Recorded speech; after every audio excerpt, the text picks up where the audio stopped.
He's very well known in Pakistan and in South Asia, in fact, around the world, for his very particular and interesting take on political ideas, political Islam, and how nation states in the modern world have come up in the recent past.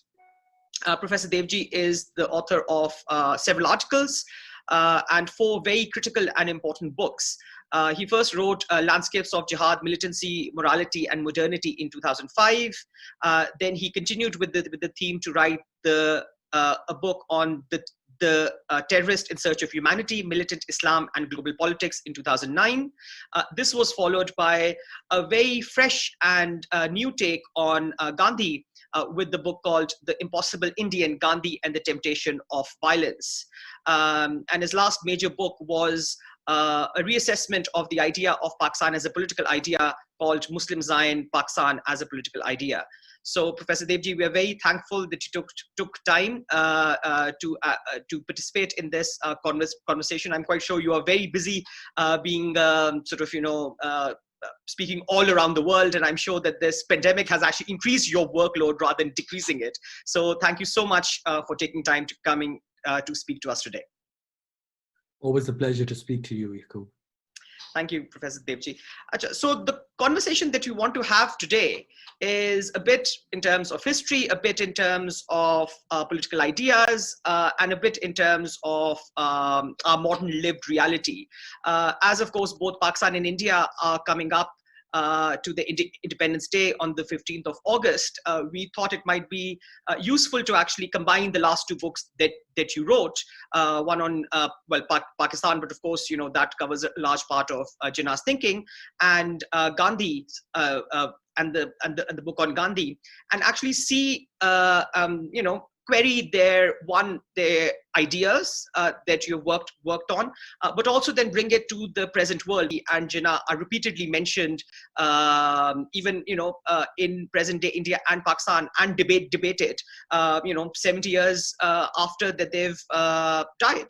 So their historical importance is really useful to understand further, and of course their current relevance. So the first very obvious question is, the title of the talk itself. Do you think that both Gandhi and Jinnah are relevant today, and if so, in what ways? Well, in some sense, of course, they are kept relevant by their enemies rather than by their friends. Gandhi has remained a figure in public view in India, largely because of his enemies. And there have been a series of these enemies who can be classed into different types. So in the 1980s, with sort of second wave feminism, you have a critique of Gandhi premised upon his treatment of women, and his wife in particular, and his nieces. You have the resurgence of lower caste politics in the 1990s, and then you have simultaneous with it a critique of Gandhi as a alleged casteist, as someone who was patronizing at best to lower caste people in India. And then, of course, in more recent times, you have with the revival of anti-racism as a movement globally, you have a critique of Gandhi, especially Gandhi in South Africa, as an alleged racist. So it is his enemies who keep Gandhi front and center in India, and increasingly globally, because the issue of race has made Gandhi a kind of subject of global critique. Jinnah is a similar, though slightly more provincial story in a sense, because Jinnah, what's interesting about him is that in his own time, of course, though he had to play second fiddle to Gandhi, so very often, Gandhi was by far the most celebrated, iconic, for good or for ill, figure from South Asia of his time. Jinnah, nevertheless, was hugely important, not least because he could lay claim to having almost single-handedly, in the views of his contemporaries and indeed his enemies as much as his supporters, of founding a new country, or making a credible rationale for a new country. But after 1947, his fame has really gone into steep decline, not in India and Pakistan, obviously, but globally. So he no longer is a global figure. an interesting story, why that might be the case. But to return to the benefit that such figures derive from their enemies, Jinnah too, of course, is kept in the center of attention in Pakistan, as also in India, I might add, by his enemies. So we know that in India, it took Advani and after him Jaswant Singh, both BJP members, to raise Jinnah's profile and create a kind of public controversy over Jinnah in India. The fact that he should have been appreciated, if I can use that word, by Hindu nationalists is another interesting question. And indeed goes back to Jinnah's own lifetime. Jinnah's friends tended to be people who were conservatives, both Hindu religious conservatives, not Muslim ones, and conservatives of a non-religious hue as well. So there is a longer history to that. But of course, in Pakistan itself, it's Jinnah's enemies on the religious right who have put him back into the center of debates in a defensive mode. So liberals are always having to defend Jinnah because he's meant to be the representative of Pakistani liberalism, if not progressivism, not, I would say, the left, because he never was a left. Jinnah is much more conservative than anything else in a non-religious sense. So yes, those two men are comparable in this way, and we have to thank their enemies for their continued presence in our public lives, the irony of it. They're comparable in other ways as well, both in their time and in ours. So both Gandhi and Jinnah, what's interesting about them is it's well known that they are both from Gujarat. They are both Gujarati speakers, in Jinnah's case, Kutchi speaker as well, and that they come from trading castes, right? They are from, they are high caste enough, but not very high caste. And what's interesting about them is that they both represent a new kind of political figure in their own time. Congress, the Indian National Congress, had been dominated by Brahmins in terms of its leadership. And of course, Muslim politics in colonial India had been dominated by aristocrats and other high caste figures. Both Gandhi and Jinnah interrupt this logic of leadership, and they introduce a new language of politics in India and eventually what came to be Pakistan. And I think this is quite extraordinary. Now, what you've seen in India subsequently and in our own day is, though not in Gandhi's name, the rise to power of the merchant caste, all right? Especially after liberalization in the 1990s, and the increasing room given to private enterprise, you have the huge importance of merchant castes, banyas, in Indian society. They do not necessarily dominate parliamentary politics, so they are not politicians. They are not a very large segment of the population of India. But because of their money, they have become dominant.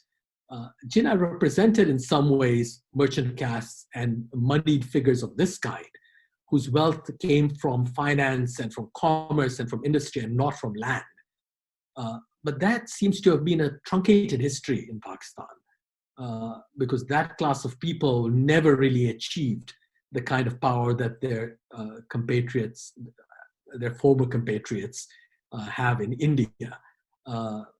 It's not like they don't exist, but they were dealt very rude shocks.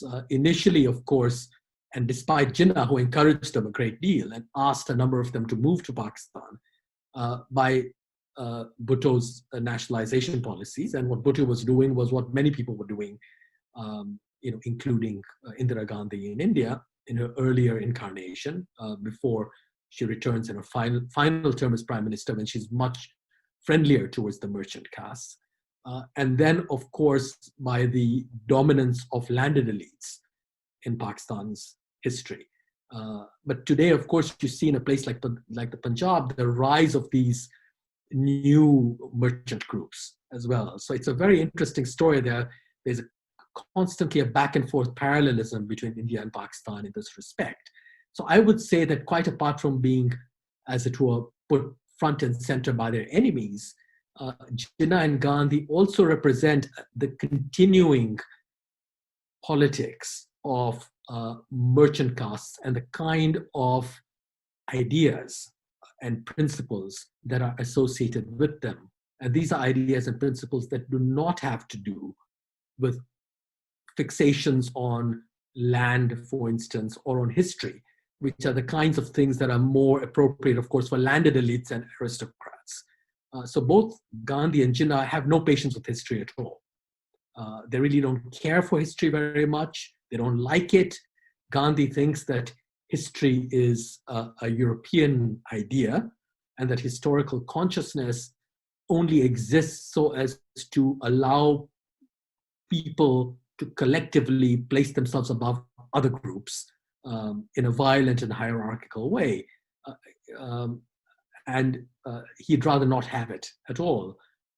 Jinnah is not interested in history either. His justification for Pakistan is fascinating in that it really doesn't give any credence to history. He's not interested in the Muslim past. He's not interested in the Mughal past. He's not interested in the aristocratic past, quite unlike many of his supporters in the Muslim League. So, and I would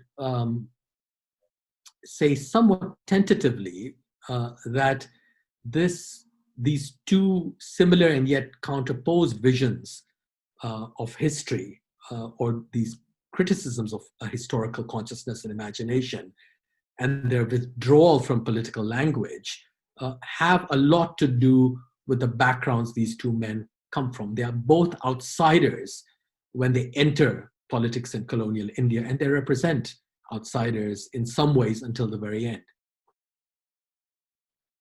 That's a very important thing, and of course, the fact that they're outsiders kind of perhaps enables them to bring this kind of a fresh thinking in Indian politics.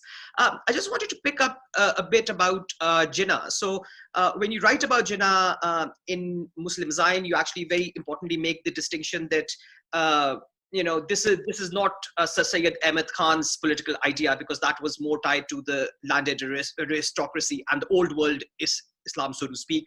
This new Muslim League that actually Jinnah kind of heads is more, as you just said, is more merchant-led, is more modern, is more interested in jobs, in reservations, all those kinds of things. And then you also say that Jinnah kind of founded this new modern Muslim politics that is ahistorical, that looks at this idea of community as belonging. What's happened to that idea? Because even in Muslim Zion, you actually say, well, very quickly that idea is abandoned in Pakistan.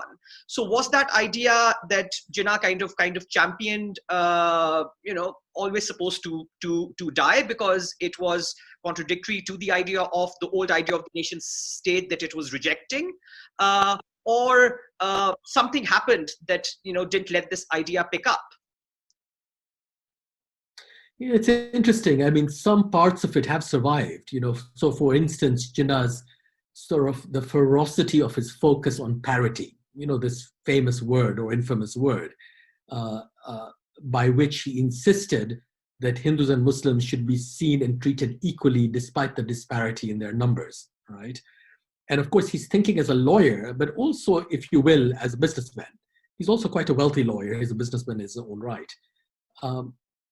He's thinking as a lawyer and as a businessman because he's thinking contractually. He's not interested in the past, in history, and all of these things. He wants to equalize in a purely formalistic way the majority and the minority by saying things like, colonial India is not yet a nation state, nor does he think it might ever be one, and therefore you cannot treat these groups as majorities and minorities. You also cannot treat them as such because the Muslim minority is actually too big to be a minority in any accepted definition of that word. It also has absolute majorities in certain parts of the country. Similarly, the Hindu majority, etc. Right? So you have to somehow equalize them in a purely legalistic way so they can enter into a contract. Now, this idea of parity informs, first of all, Jinnah's vision of Muslim nationalism, which, as I argue in my book, has no other real content in it. It's a negative form of nationalism, because all he's saying is Hindus and Muslims should be treated equally in a contractual way, right? There's no identity invested in this idea of a Muslim nation, which is used simply to equalize and to deny the status of minority to Muslims. But the idea of parity survives into Pakistan. And it survives again by trying to equalize the unequal. And of course, you see this happening in the way in which the Bengali majority in East Pakistan has to be equalized with the West Pakistani minority. And so you have, the whole of West Pakistan must be a single unit, and then the whole of East Pakistan must be a single unit. So this logic of parity that Jinnah comes up with, in the late 1930s, at the earliest, becomes something that survives into Pakistani history and politics, though, of course, in an entirely different context. Other things don't survive. So, the problem you were pointing to in your question was the negative character of Pakistani nationalism or Muslim nationalism in Jinnah's mind. He spent very little time thinking about its content because he's thinking about it in purely legalistic terms, in terms of equalization and contract. Once Pakistan is achieved, then you have to retrospectively think about what this nation is. Indeed, there had been no time to formulate it. Unlike Indian nationalism, which begins in the 1880s and has a longish span of time to develop itself, to put into place cultural institutions, literary projects, theater, dance, music, it really has content, right?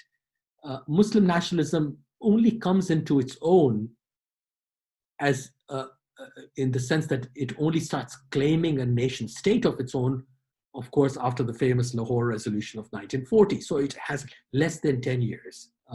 It doesn't have the time to do this. All this has to be done retrospectively. And in a way, this is a problem that Pakistan inherits. And one can argue that Jinnah himself perhaps didn't see it.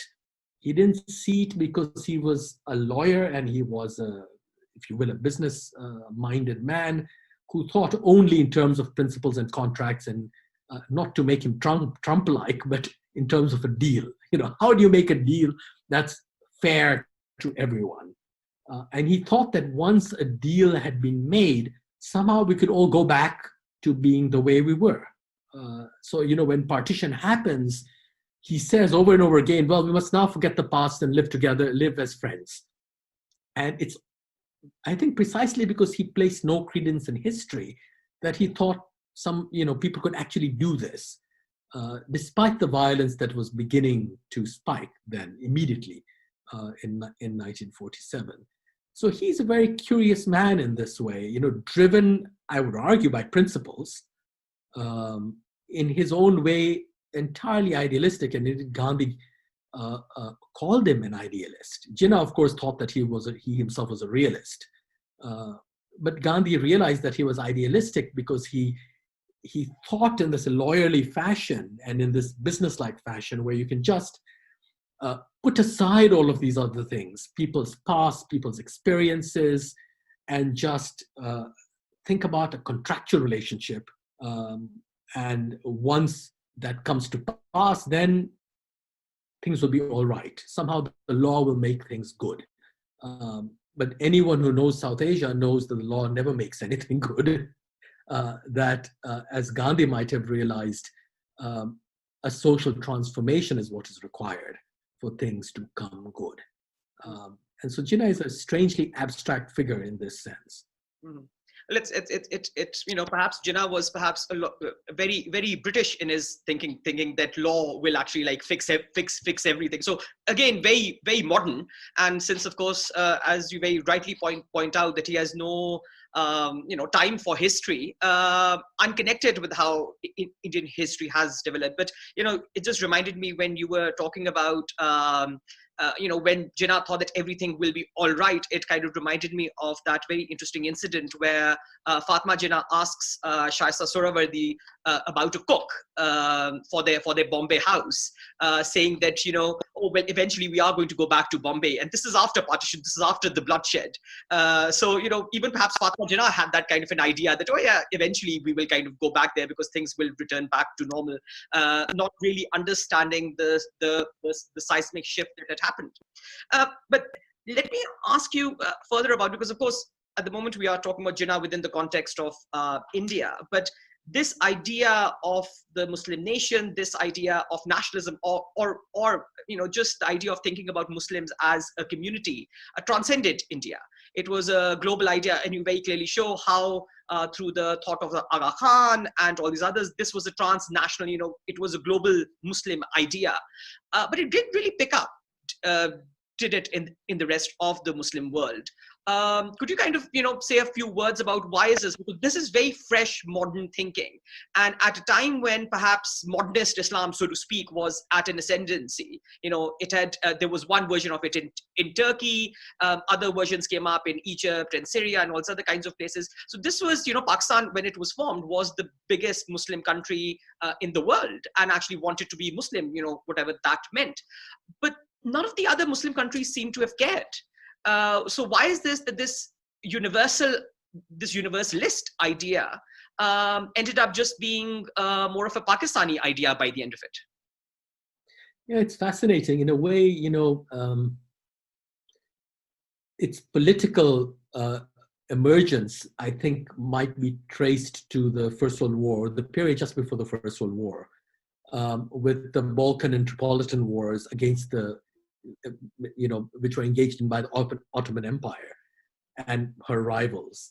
And of course, in the immediate aftermath of the First World War, you have the rise of the Khilafat movement. Jinnah is not very keen on it, by the way, and Pan-Islamism, which really, for the first time, brings forth a mass Muslim politics. Khilafat, right? The Ali brothers, etc. You know the story. Now, what's interesting about the emergence of Muslim politics in this way, in this time, is that it really takes up the language of the British Raj. Let me say how. So the British, who had been allied with the Ottomans against the Russians for a long time, right, tended to legitimize themselves in Muslim terms as much as in other ways. And in Muslim terms, what they said is that, look, we hold as subjects a greater number of Muslims than the Sultan Caliph does in Constantinople. So their Islamic legitimacy was derived from both the sheer number of Muslims who lived under British rule, as also from the religious freedom they were given, right? So that was the only theological reasoning in that argument of legitimation. Now, with the rise of Pan-Islamism among Indian Muslims, you have the same argument being taken up. So the Ali brothers and others are not, they're against the Raj as far as the First World War and the Caliphate are concerned, but their criticisms are made in very loyal language. That they think that they have a compact with the British, that the British are betraying. The argument they have taken from the British is that India is now the premier Muslim country, despite the fact that she's still a colony, precisely because she possesses the largest Muslim population in the world within a single political unit. And Indian Muslims also represented, in the time before oil wealth, a large amount of Muslim capital and skills, and, if you will, modernity, right? So India suddenly took her place, or Muslim South Asia, after the First World War, became, in the view of many Muslims there, the premier Muslim power. It's a way of thinking about, if you will, Muslim preeminence in colonial terms through demography. And in a way, Pakistan inherits that, which is why, as you were saying, Jinnah and others are very keen on stressing the numerical dominance of Pakistan as the largest Muslim country in the world in its time. The important thing to note is the claim is not theological. It is demographic. It is perfectly modern, and it is perfectly colonial at the same time. And it's in that way that South Asia and South Asian Muslims come to the fore, almost as if it were part of the logic of the British Raj itself. And indeed, I might go further and say that in the Khilafat movement, and even slightly before Pakistan becomes an aim in its own right, Muslim politics is so much about creating, if you will, a set of colonies, in quotation marks, which is to say a set of spaces in which Muslims can reform or dynamize or enthuse, or whatever word you'd like to use, their Islam and what it means. Right? So much like, we use the word colony in many ways, as you know, in South Asia. There's the housing colony, there is the canal colony in the Punjab especially, and of course there is the colony in the sense of in the colony of in an empire. When you think of the way in which there were plans, there was a medical mission that was sent to Turkey in 1912, 1913 to help with the Ottomans. And they planned to create colonies in Anatolia for refugees coming from the Balkans, where the Ottomans had been defeated. And these colonies would bear the names of towns in India, Muslim towns in India, like Saharanpur, etc., Faizabad, and etc., because the donations to make them possible would come from India. Similarly, you have this idea of Afghanistan during the Khilafat movement. Again, 1920, there's the Hijrat. Tens of thousands of Muslims migrate to Afghanistan. As you know, when you look at the documentation, it's fascinating. They're not migrating for refuge so much. They're migrating there to create a modern Muslim country. That's what the Afghan government thinks they're doing. They want skilled Indian Muslims to come there to transform this country into a kind of laboratory, experimental laboratory for Islam. Muhammad Iqbal, the poet and philosopher, also goes to Afghanistan and, of course, writes up his suggestions as to how the Afghanistani educational system might be reformed. And I mention these examples in order to suggest that Pakistan itself can be seen as the last in this line of experimental colonies, if you will, in which Muslims can transform themselves and remake themselves anew. Now, of course, there's a continuum here, because what does remaking yourself mean? You can remake yourself in a socialist way, in a secular way, in a religious way, in a conservative way. There are many ways in which this can be done.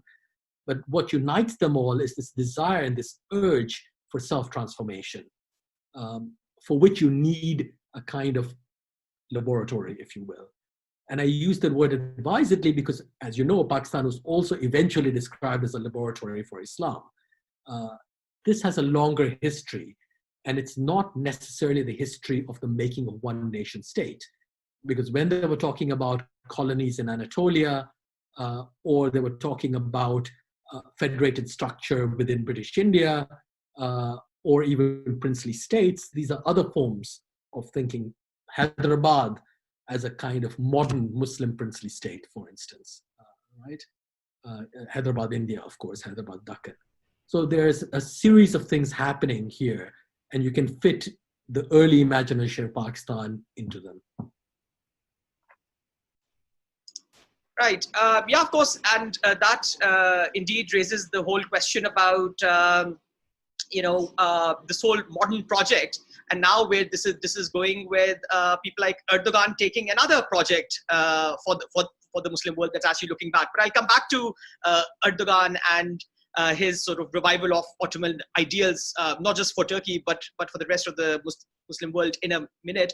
But let me kind of move on to asking about Gandhi. Now, your book on Gandhi was very interesting because rather than the usual thing of that he was this idealist who had this kind of a community that he wanted to build and was out of touch with reality by the end of it, you actually present him as a very radical and a very even though he was perhaps against modernity, but still a very modern thinker, because he was looking at the world as it is today.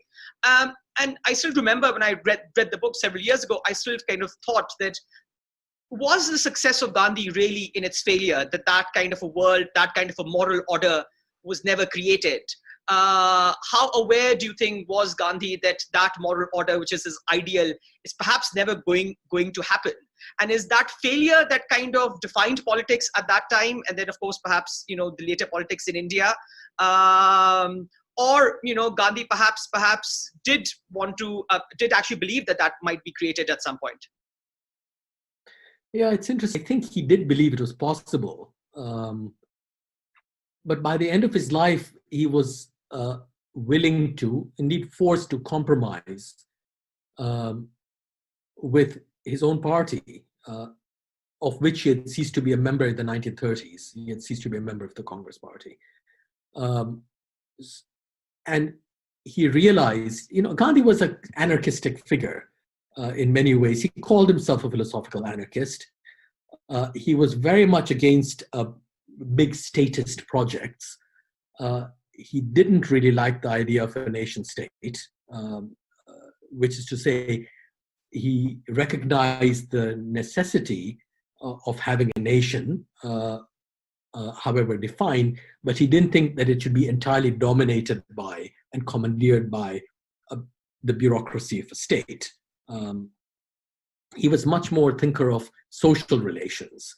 And that's why nonviolence is so important, because nonviolence is deployed not by states, it's deployed by citizens, by ordinary people. And Gandhi thought that nonviolence lay at the basis of every society, inevitably, because it was that which allowed any society to survive.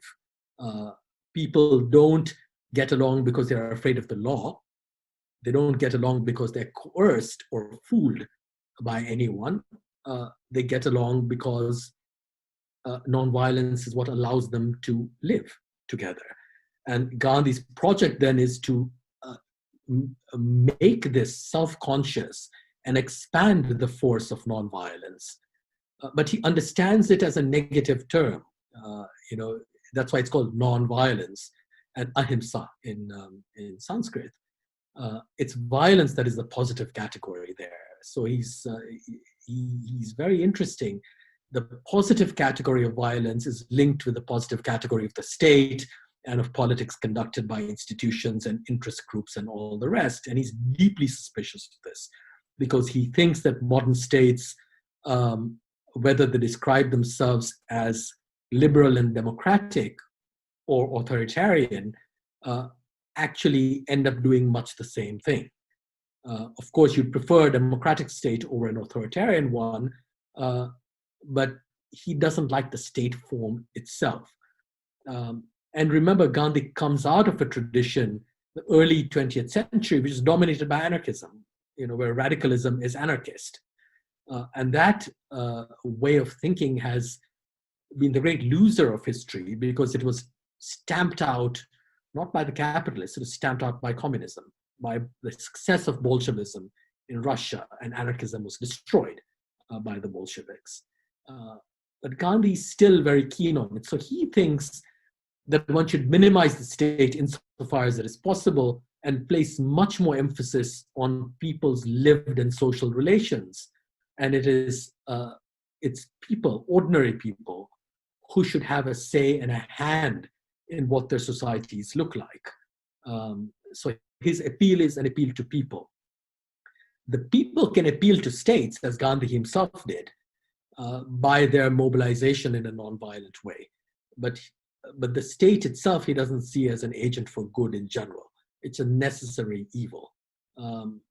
Now, insofar as nonviolence continues to be and we see it globally today in our own times in these protests all over the world, continues to be an effective and influential modality of resistance, Gandhi continues to live because he's its great theorist. So yes, you can say that he failed, but in some manner, because the India that was produced was not the India he would have envisioned, and he said as much in 1947 before his assassination. But nevertheless, I think he would continue to place enough faith in ordinary people and in social relations to think that another kind of future was possible there, because he saw the state as being incapable of completely hegemonizing and colonizing the everyday relations of people. People don't behave in their normal lives, even if they are very evil people, as legal personages. You and I also don't normally think of ourselves as legal personas, people given their meaning by the state. It's only if we are driving too fast and the policeman pulls us over, or if we have to sign a contract or something, then when we're acting as legal personages. Otherwise, we don't actually keep that in mind, despite the fact that we in fact are. And Gandhi relies upon this, that everyday social relations and human relations cannot be defined even by a totalitarian state. And if this is the case, then what do we make of those relations that can never be hegemonized? They can also be very violent. So the task of nonviolence is to address them.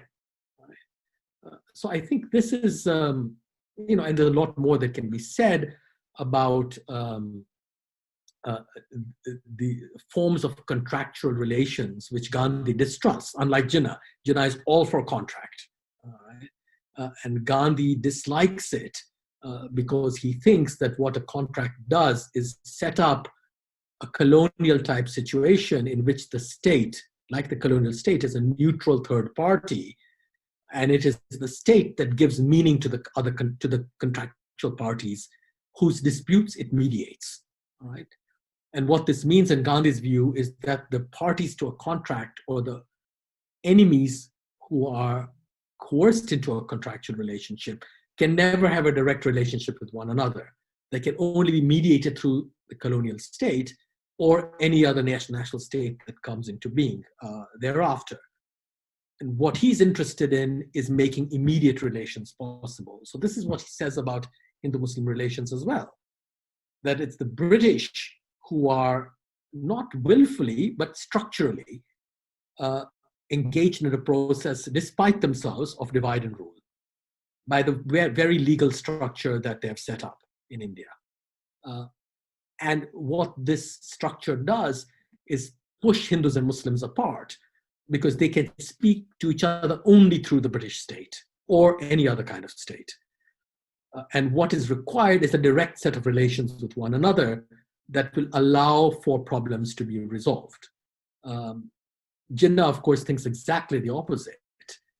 He thinks that the disparity of numbers between Hindus and Muslims means that you actually do need what I was describing before as parity, and that is to be achieved through contract. And of course, his great achievement in his own mind was that with partition and the creation of two new countries, the social contract, which had been a very influential metaphor in European thought since the 16th or 17th centuries, had for the first time achieved its historical and political reality. He thought that the creation of two independent states in this vast subcontinent by civilian leaders, not by a war, not by military leadership, embodied an agreement that was unparalleled and unprecedented in human history. This was what Jinnah was really, really proud of. In 1947 and 48, before the partition massacres really dimmed that vision, he is saying this is unparalleled, this is titanic. He uses these terms, right? No one has ever seen such a thing. This is what we have achieved. This is the splendid apotheosis of contractualism, the making true of a social contract, which people like Thomas Hobbes and John Locke and Jean-Jacques Rousseau had theorized, but only we in India and Pakistan had managed to put together. So diametrically opposed views, because Jinnah thinks that you must operate through the state and through law and through contract, and Gandhi thinks the opposite, that you must operate outside the state and not contractually and through society. So at a certain level, it doesn't really matter if one was talking about Muslims and the other Hindus. It could be anyone that they were talking about. They had these two diametrically opposite worldviews, which would have gone into talking about any community. So for Jinnah, it was kind of a brief for the Muslims at this time. Next time round, it could have been anyone else with that brief. So it's a very fascinating way in which you actually put. But let me sort of bring now to the modern era, but then still keep Gandhi there. You've written very recently, and actually before this whole, after the whole George Floyd thing, the whole thing picked up about statues falling. You'd written just an article before that, a couple of months before that, about Gandhi, and you basically said that perhaps Gandhi was a racist, but we get no sense for this from his enemies, whose personalized arguments deprive him of his thought of integrity and ignore the many contexts in which he operated.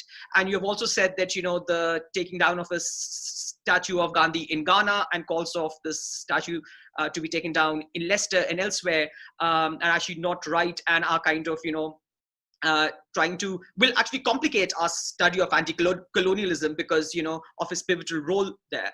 So one, where do you think in the recent whole protest thing Gandhi has again come back, and this whole idea of looking at people in history with a saintly view, because again, as you very much say that his enemies are just annoyed that why is he not a saint, that he should be a saint. So why is that expectation of Gandhi to a large extent there? And how does that kind of read into what is happening now? In also the sense, and I want to tie this to another idea that you also have written about it, and you have said that the Mahatma, and I'm quoting from one of your articles, and said that the Mahatma recognized any attempt to grasp the human race beyond one's neighborhood as being a product of modern civilization and his obsession with technology. That on the one hand, Gandhi is actually very much situated in his village, in his small community, and that's the thing that he wants to operate in. And then he's propelled into this world sphere where the statue that we're talking about is not in Champaran, it's in Ghana, it's in Leicester, all these kinds of things. And this move that's now kind of begun and has taken Gandhi in this whirlwind is again a very universalist thing. So one is, what would a Gandhi say to this kind of a movement, keeping in context his view about the neighborhood? And two, what do you then think? How do you situate then Gandhi in this now global anti-racism protest that's going on, and its juxtaposition to very well-known views of Gandhi on race and other things? Yeah, well, that's a complicated question. I mean, I suppose I would start off by saying that Gandhi himself repeatedly proclaimed that he didn't want honors and statues and things like that. Not that he ever refused them, but he was not set on things like that. And indeed, I think these statues, the one in Ghana, these are donations by the Indian government that are there for diplomatic and public relations. They are hardly anything to do with Gandhi's ideals. So statues are neither here nor there. You don't actually ever understand very much about history by looking at statues. And to have a statue of Gandhi is also somewhat ironic because statues are often put up of people marking some kind of victory. Of course, you can have statues of Jesus, for instance, which are about a victory of another kind, of a spiritual victory, not a material victory, because after all, he was martyred. So they're not only militarized, they're religious as well. So you generally have these two kinds of statuary, so a religious kind and a political kind. And then in between you have statues of great figures who have done good to humanity, and I suppose Gandhi would count as one of those. For me, what's interesting about the statues is that they tend not to be militaristic, so they tend not to fall into one of the standard genres of statuary, and also they are among the first statues in the Western world of a non-white person. So those who are against racism, for those who are against racism, to want to remove Gandhi is almost an act of parricide, because he actually makes possible the commemoration of non-white people in the West. He's among the first. And if you look at his statues, I'm not so much in favor of the striding statues, these are the Dandi Salt March statues. But there's one which, Yaqoob, I know you will know, in Tavistock Square in London, where he's seated cross-legged, something he, by the way, rarely did. He didn't generally sit cross-legged. But you have this kind of very peaceable, meditative, non-threatening, non-thrusting statue. And I think that's quite interesting. Without being blasphemous, when you look at an image of Jesus, either on the cross or, again, this is not an image that thrusts itself at you. It's not an image of that militaristic form of victory. It calls forth another kind of cognizance, another kind of appreciation. And those kinds of statues of Gandhi actually do that, and they're rare, these kinds of statues. So I think that would be a sad thing if those statues went. Quite apart from the fact that Gandhi actually provides the precedent for the statues of non-white people, and this is the thing that makes him so annoying for his enemies, because he's already there. Whatever it is that they want to claim, he's already done it. The choices of racism, I have written about it, and other people have written about it. I don't think one needs to go into it. I don't think it's a complex picture so much, but rather, when Gandhi was a lawyer in South Africa, his way as a lawyer of defending the privileges that Indians had, the privileges that were being threatened, so privileges as to where they could live in residential neighborhoods, of the public transportation they could ride, whether they could ride in a first-class compartment. Gandhi himself was thrown out of a first-class compartment on a train in Pietermaritzburg, as you know. So these are privileges that were based on racial identification increasingly. So when Gandhi defended those privileges, he had no choice but to defend them in racial terms. That is to say, by distancing Indians from Africans. The moment he stops being a lawyer, he stops using those arguments. Now, he may well have secretly or personally or psychologically been a racist. I don't know, and I have little way of knowing. He does come up with very racist arguments when he's defending Indian privileges. But my impression is that he can do that, and he must do it, because as a lawyer, that is what his job is. When he goes back to India, he stops making these kinds of comments, and indeed he says very glowingly positive things about Africans from then on. Indeed, even in South Africa itself, he tells Indians in South Africa, you are complaining that you are being treated badly by the whites, by South African whites and Boers. But in fact, this is simply a punishment for what we ourselves do for our low-caste brethren, untouchables as they were known, right? So he's capable of putting himself in the place of the other. And that, I think, is interesting. So let's leave that aside for the moment, although much more could be said about it. Now, to get to this issue of humanity, I think it's fascinating because, of course, Gandhi is critical of the idea of humanity as a political ideal, because he thinks it characterizes imperialism. That one of the things imperialism, especially British imperialism, does is try to speak in the name of humanity, precisely because it has no other form of legitimation. It does not have the consent, at least the formally expressed consent, democratic consent of its subjects. So it must actually legitimize itself by saying we're here to act in the name of humanity, to improve people, to educate them, to bring them to a level where they might rule themselves, to abolish slavery. That is the great origin of that, for British imperialism, of that narrative of humanitarianism. And so Gandhi doesn't like it. He thinks one should not speak in the name of humanity. He thinks that speaking for humanity is an act of pride and hubris. And he doesn't like that kind of universalism. But he does talk about humanitarianism, which is interesting. And how does he talk about it?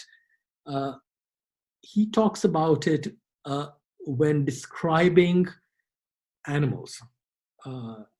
So not to kill animals, of course, primarily, or initially at least, the sacred cow, right? But not just the cow. For Gandhi, the cow was sacred not simply in its own right, but because all life was sacred. Animal life too. And so the relationship between a human being and an animal was the relationship that for Gandhi was truly moral, because it was not based, unlike human relations were, on the possibility of communication, on sharing speech, on sharing a language. And speech is one of the classical definitions of what being human is, right? So you don't share a language with an animal. You don't eat with an animal. You certainly are not meant to have sexual relations with one. So all of these things which are meant to define interhuman relations do not apply when it comes to human-animal relations. And that is what makes them humanitarian in Gandhi's views. Because they're unilateral, they're purely moral. Precisely because you cannot understand the animal, you cannot communicate, you cannot have a contractual, to go back to that term, relationship with it. This is a truly and a purely moral relationship. And in that way, it becomes a model, strangely, paradoxically, for human relationships as well. Because he thinks to define humanity in terms of what we share, sexual or biological relations, commensality or food relations, language or communicative relations. Those are the very categories that racists use to define what a race is, right? Because you're only meant to marry within a race and to speak, etc. So he thinks that this apparently universalistic definition of humanity has at its core a logic that is no different from a racist logic. And that sharing, that something that defines us in common, he's deeply suspicious of these kinds of arguments. He thinks the human-animal relationship is more moral in that sense because it doesn't apply any of these other things. It is humanitarian rather than humanist. And of course, he has other criticisms of the idea of humanity when, and I write this in my book, when Julian Huxley, who is director of UNESCO, writes to Gandhi, among other people, I think he writes to Einstein and others as well, asking for his ideas on the document that will come to be the Universal Declaration of Human Rights at the United Nations. Gandhi famously responds by saying he doesn't really much care for rights. And of course, the chief right is the right to life. This is the Declaration of Human Rights. Gandhi is much more interested in duties, again, in moral duties. The chief duty is, of course, the duty to die. So in some ways, he takes the side of duty and death rather than on rights and life. Not because he doesn't like rights and he doesn't want life, but he thinks that those are actually derivative. Those can only be guaranteed by the state. Whereas your duty is something no one can take away from you, especially if your duty is to sacrifice. And he thinks sacrifice is what makes nonviolence possible, not just the sacrifice of your life. Our everyday lives are built upon sacrifices. The mother who will make a dish for her children which she doesn't herself fancy, that is a small sacrifice. Lovers who sacrifice for each other, parents and children, relatives, etc. So sacrifice is really what makes nonviolence and social relations possible, and Gandhi wants to expand them as broadly as possible as a set of social relations. Whereas rights are demanded from and guaranteed by the state. they actually suggest the dependence of human beings on states. This is not something they themselves own. They are not, in fact, inalienable. And the right to life is a right that is, in Gandhi's view, claimed mostly when you want to take the lives of other people, right? When you want to actually kill other people to protect your own life or to protect the lives of those who you think are like you, right? So life, rights, and humanity are bound up, these three terms, in a kind of single, if you will, network, and Gandhi's highly critical of it, without, of course, demeaning life or rights or humanity in any way. He just recognizes their political uses and where they are coming from, how they are deployed.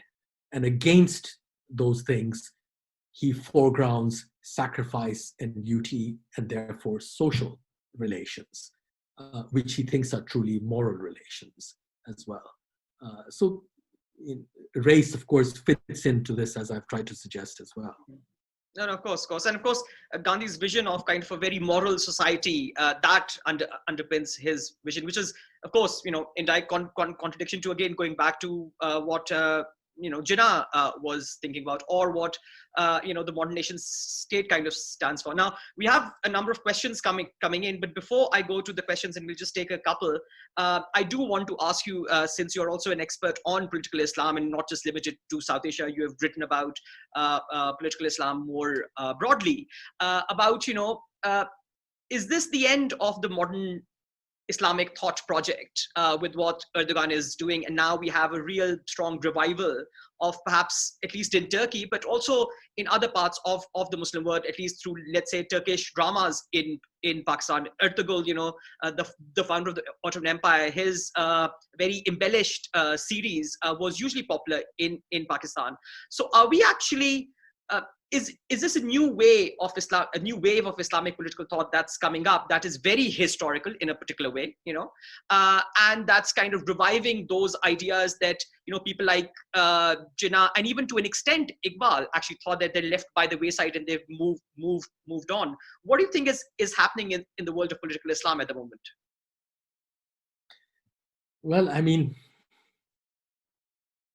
if what Erdogan is doing in Turkey seems to have any resonance in other Muslim societies, that I think just shows the impoverishment of this thing called Islamic political thought.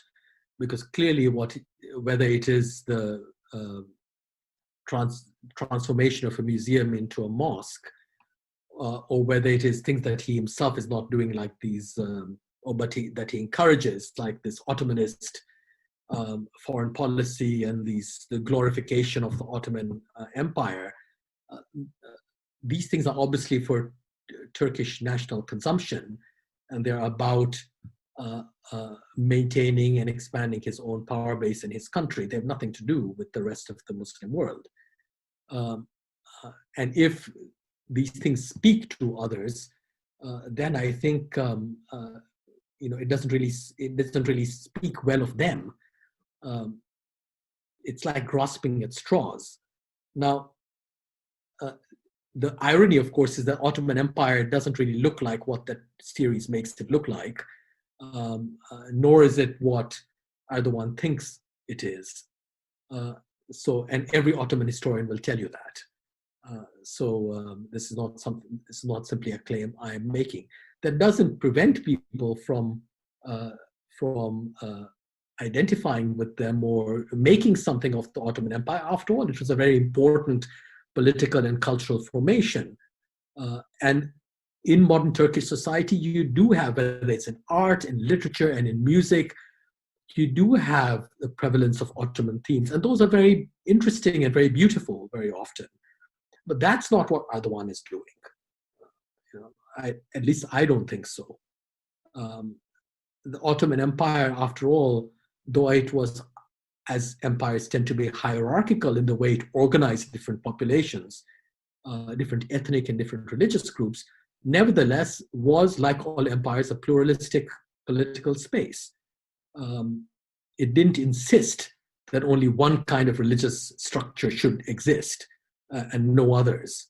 It didn't exist. It didn't insist that only one kind of religious way of thinking should exist and no others. Uh, Clearly, as I said, there was a hierarchy, so I don't want to idealize it. But I do want to suggest that a nation state can in no wise repeat what an empire once had been. An empire is a completely different political and cultural form, and no nation state can invoke an imperial culture and an imperial politics, certainly not Erdogan. Now, I started out by saying that the resonance of these events shows up the poverty of thinking among those who feel that they are somehow attracted to it. And it shows up poverty because, of course, Turkey was, through the 1990s, seen as a kind of bastion of Europeanized, modern, in quotes, secular Islam. And by secular, I don't mean the secularism of the Kemalists. I mean precisely the party that Erdogan leads. All right, it's had various names before its current name, the AKP. But it was seen as being, a country that was heading in the direction of the EU. That was a stymied relationship, as we know, and so it became a model for Muslims around the world. That model has long collapsed. So it's almost as if we see the ghostly echoes of that in the current resonance. The second kind of model it represented was a model of, if you will, democratic Islamism, or what used to be called Islamic fundamentalism. So whether it was the Muslim Brotherhood in Egypt and other places, the AKP in Turkey, they represented a kind of socially conservative but politically democratic Islam. And this is the kind of Islam that has been pushed out and pushed back by even more authoritarian states like Egypt, and a number of the Gulf states. So that was the second kind of model that Turkey represented, specifically Islamist model. So it was a kind of liberal side of things, the EU heading Turkey on the one hand, and there was much encouraged by Britain and the US. And then there was the kind of Islamist, but also democratic project. Now, what I find fascinating is that both those projects have clearly collapsed in contemporary Turkey. So what is it that is serving as a model here? Is it only a set of edicts and pronouncements and symbolic gestures? There is no thought behind that. What we see in Turkey today is, it's a very interesting country. It's a country with a very large manufacturing and industrial base. It is, the first, in that sense, country in the Middle East, which has this kind of economic potential and economic reality. So it's not an unimportant country, but its modularity for other Muslims seems to me not to rely upon these things that I have just mentioned, but rather on this set of symbolic gestures and not very nice policies, which seem to me not to offer a model of any kind. So I am a bit puzzled, and the only thing I can respond with to this puzzlement is to suggest that those who are attracted to what's going on are attracted to fragments and figments, because there's nothing else going on there. What you see is the buildup of an imprisoned population, of universities professors being imprisoned, of all kinds of people. Yet there still is something that can be said about certain elements of Turkish foreign policy, even under Erdogan. So I'm not writing the whole thing off. What I'm saying is that one has to be very, very careful. In terms of an Islamic future, if Turkey is it, then, I don't see much of a future there. Or maybe it's now Turkey's future to run without a model. maybe that's the way it's heading, as you said, with just edicts and grand pronouncements. But let's just turn to questions and take a couple of them, take a few of them. So Saad has asked that that you've argued that Gandhi thought that war alone could bring long-term peace. Now that idea, that kind of tension in Gandhi's thought about violence, how so Saad is asking, how does this concept become relevant in nuclear armed India? Is that the conception behind the nuclear armed India, or is that thought of Gandhi actually useful in imagining a nuclearly armed India? Well, I mean, Gandhi would never, of course, prefer war. He just thought that non-violence was capable anywhere and at any time, including on the battlefield. So he didn't treat non-violence and violence in the way that we treat war and peace. That is to say, as being mutually exclusive. They are not mutually exclusive. Because as I said earlier, non-violence lay at the bottom of all human relations. Now, the thing about non-violence, therefore, was that it could make violence possible as well. And this is how Gandhi explained it. If you take any war, any situation of war, armies in wars, whether the good side or the bad side, are held together by virtues. They're not held together by the ostensible cause of the war.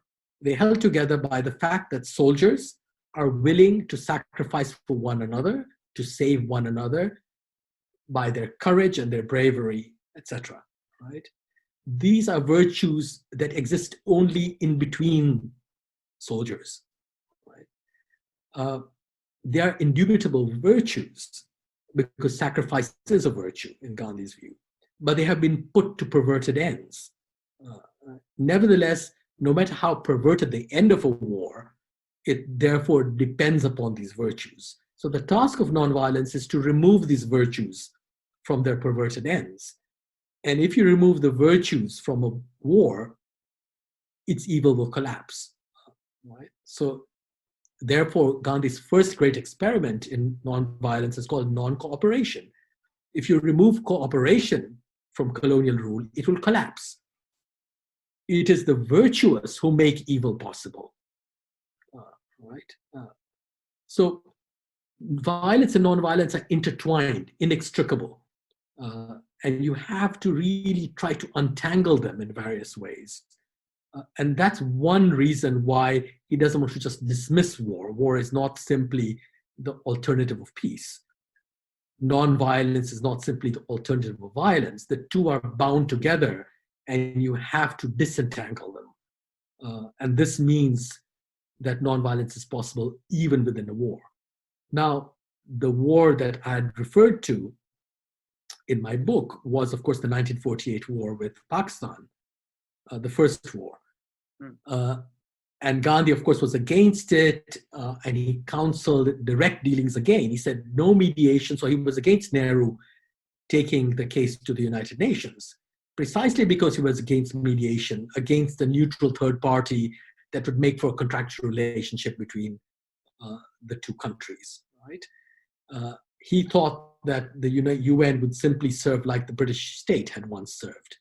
And indeed, what it would make possible was foreign interference in the regional issues, in a bilateral issue, like the Indo-Pakistan relationship or conflict. Direct relations were preferable. He thought in that sense, even a war could get you an opportunity for nonviolence and peace that mediation could never do. Right? And who is to say he was not right? Because when you look at all the India-Pakistan wars, after each war, you had much more significant openings for dialogue and for peace. Right? All these wars also have been conducted and this is really extraordinary, there have been textbook wars. They've been conducted according to the laws of war by disciplined armies outside civilian areas for the most part. The difference here, of course, is 1971, but that was not part of the India-Pakistan war, that was the Pakistani Civil War. and as with all civil wars, it's fought in civilian areas and all the rest.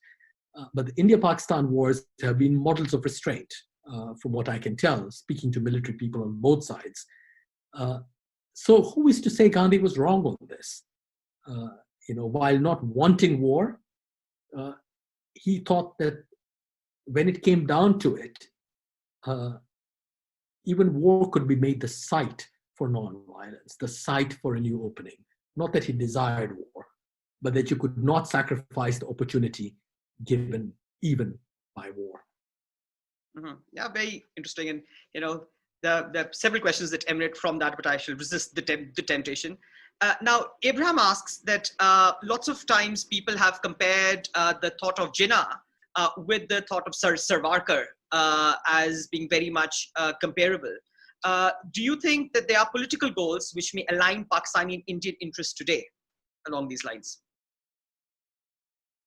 Well, as I said earlier, Jinnah, in fact, when he left the Congress in 1920, for 10 years, he was sort of betwixt and between, and he was part of other political parties. His helpmates were all conservative Hindus, Madan Mohan Malviya and Motilal Nehru primary among them, right?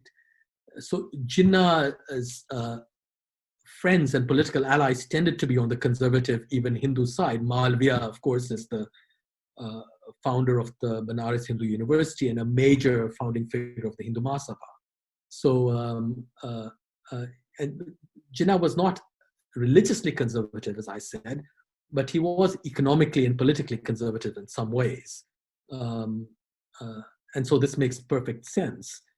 In terms of Savarkar, he did, of course, enter into correspondence with Savarkar, and they stood together in 1939 when Congress resigned government, when India was brought into the Second World War without her consent, as they thought. So Jinnah, Ambedkar, and Savarkar, all three Western Indian figures, let's not forget that as well.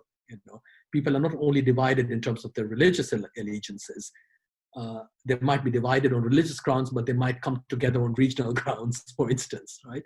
So all these three figures are, Western Indian, indeed Bombay-centered figures, and they stand together, marking a day of deliverance against the Congress, or from the Congress, rather.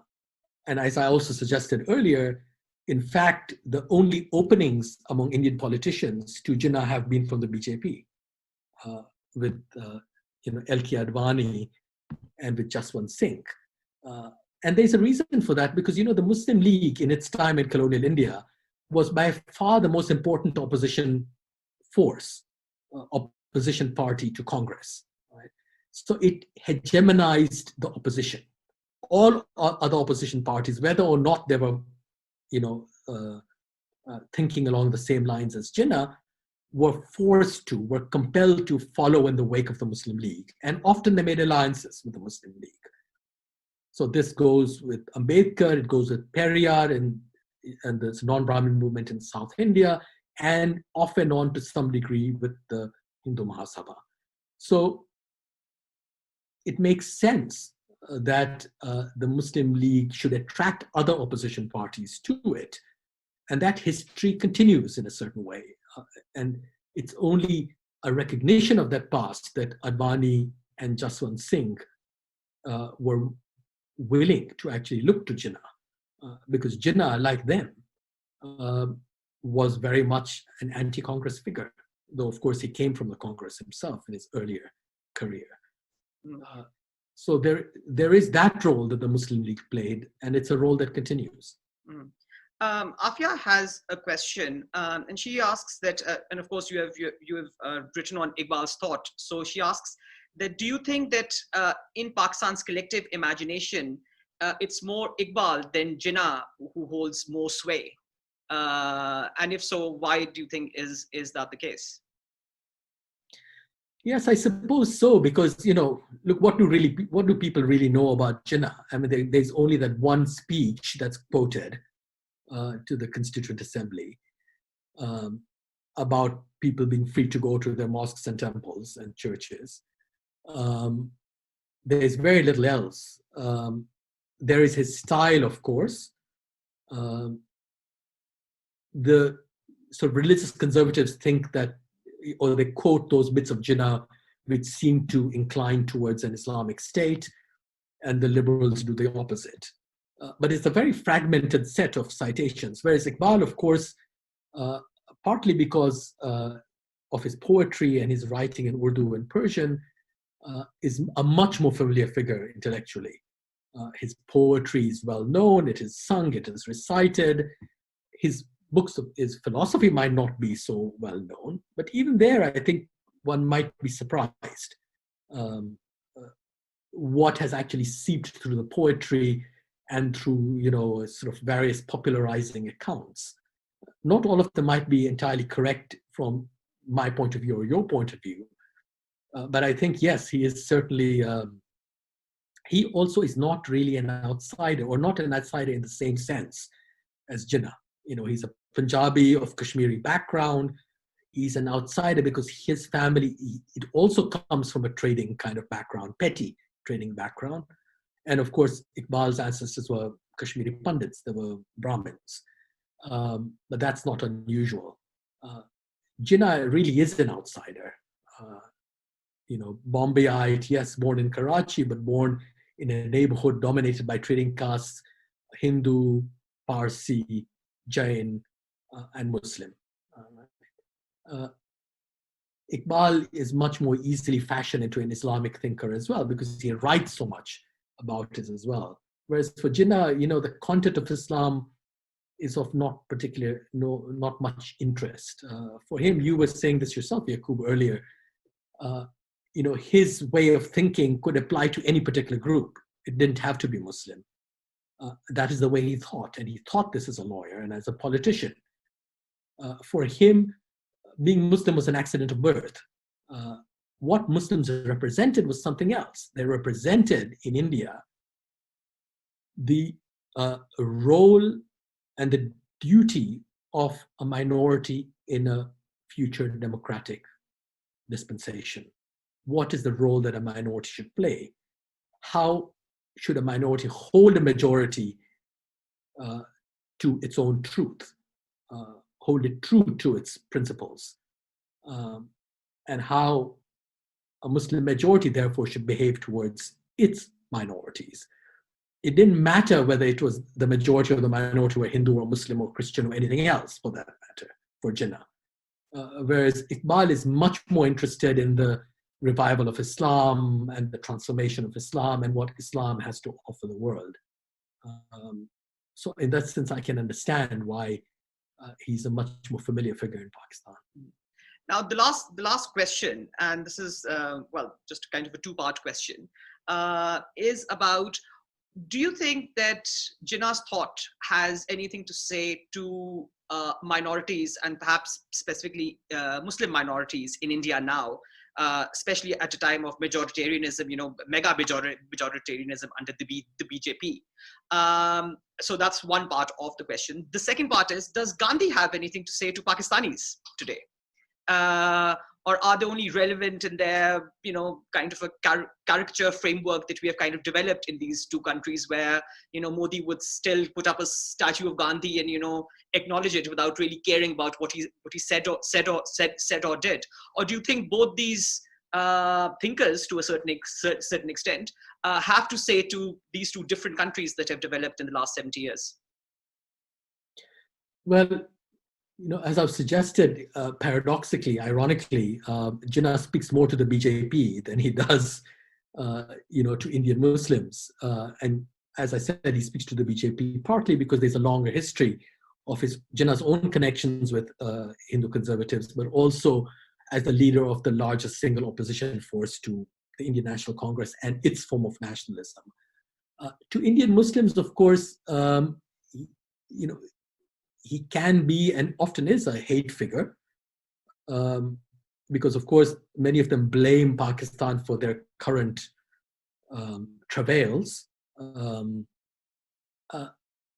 and yet I think everyone recognizes that since Jinnah, there has never been a single, the Muslims of India have never produced a single leader like that, or a single leader of any kind.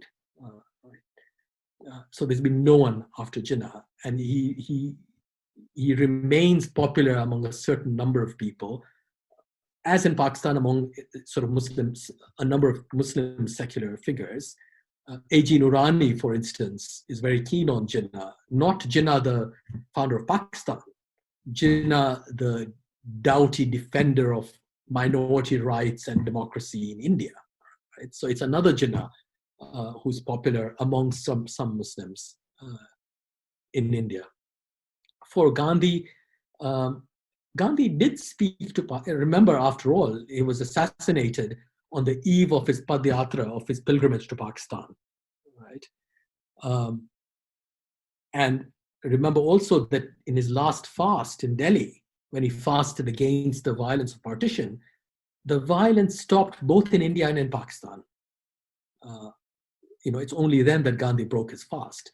And he was receiving hundreds of letters from Pakistan. This is immediately after partition, when we are told that everyone was riven by hate and all the rest. Muslims in their hundreds were writing to Gandhi and praying for him and urging him to break his fast.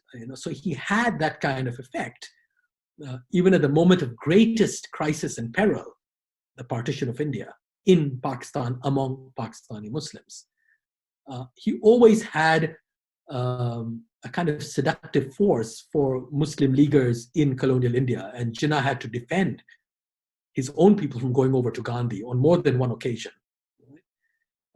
So there's a long history to this. Today, I don't know what Gandhi means in Pakistan, if anything, but I think Muslims in Pakistan should reflect on the fact that if there's one martyr produced for Muslims out of the partition of India, it is Gandhi. He was killed for being too soft on Muslims, for apparently or ostensibly, allowing for Pakistan's creation. Those things are both wrong, obviously.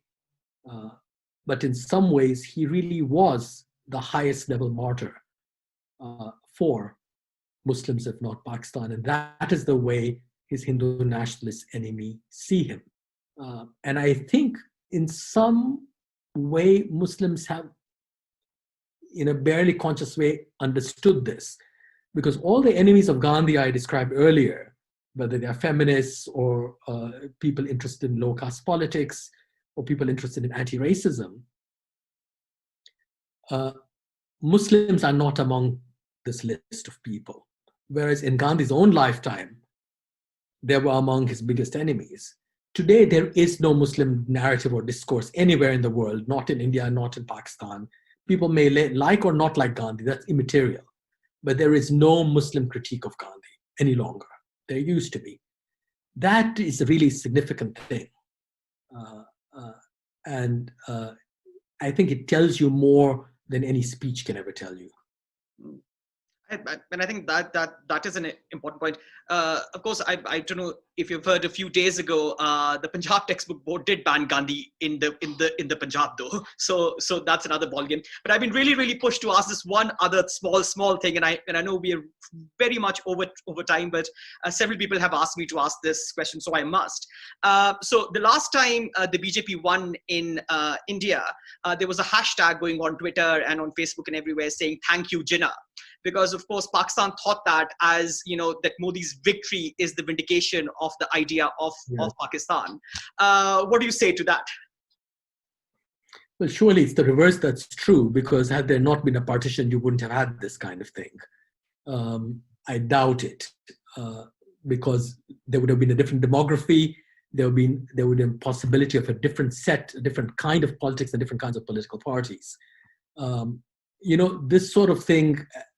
I remember when the Babri Masjid was torn down in the early 1990s, there were no hashtags then, of course, but people were saying, oh, well, thank God, because had there not been Pakistan. And I said the same thing then as I'm saying now. But no, had there not been partition, you wouldn't have had this. All of these things are in part consequences of the partition. they would not necessarily have happened. In fact, they would not have happened. Maybe other things would have happened which would be destructive and violent. So, someone like Gandhi was willing to take that risk. He was willing to take the risk even of a civil war, to make a country that didn't look like a normal nation state necessarily, because it would have had a structure which is not univocal. It would have had a structure in which regions had much more power. The irony, of course, is that Pakistan, which was created out of the desire for a federal structure in which regions would have much more power, did not learn its own lesson, and saw in 1971 the departure of more than half of its people and much of its territory as a consequence. So it's funny what what history allows and what it disallows, what can be inherited from the past and what does not, what is not inherited from it. So these kinds of counterfactuals, I wouldn't place much credibility in them, because I would like to think that, and in this way, Gandhi is much more of a Banya than Jinnah is. He was willing to take the risk. He said, as a Banya, I'm willing to take the risk. And Jinnah was not willing to take that risk. In the end, he didn't take. You can argue he took another kind of risk, because you set up a new nation state which has no precedent. It has no history, no historical precedent. It has no precedent as a country created in two separate pieces in the name of the Muslims of India. It was something really radically new. So I suppose I should revise what I said, that he too took a risk that was unfathomable, a risk greater than the one Gandhi was willing to take. So to end, then I would say that they were both very good Banyas. They took the risk, whatever the consequences. The risk that both of them took, perhaps. Yes. But thank you so much, Professor Devji, for speaking to us today. It's been a fascinating discussion. Of course, this has raised a lot of other questions, and a lot of more questions have actually come in. So maybe we should do another session at another time. But I think one thing which is patent is that both the thought of Gandhi and of Jinnah and what they said and what they were thinking about still remains very much relevant today. And I think we need to understand it further. And thank you actually again for those amazing books that you have written about them and continue to actually write about them, because we really need to engage with those thoughts even today, especially in this fraught time where everyone seems to go on extremes. So perhaps the view of Gandhi might give us a new way of looking at things. So thank you again, Professor Devji, and we hope to be able to host you again at some point. Thank you very much, Yaqoob. Bye.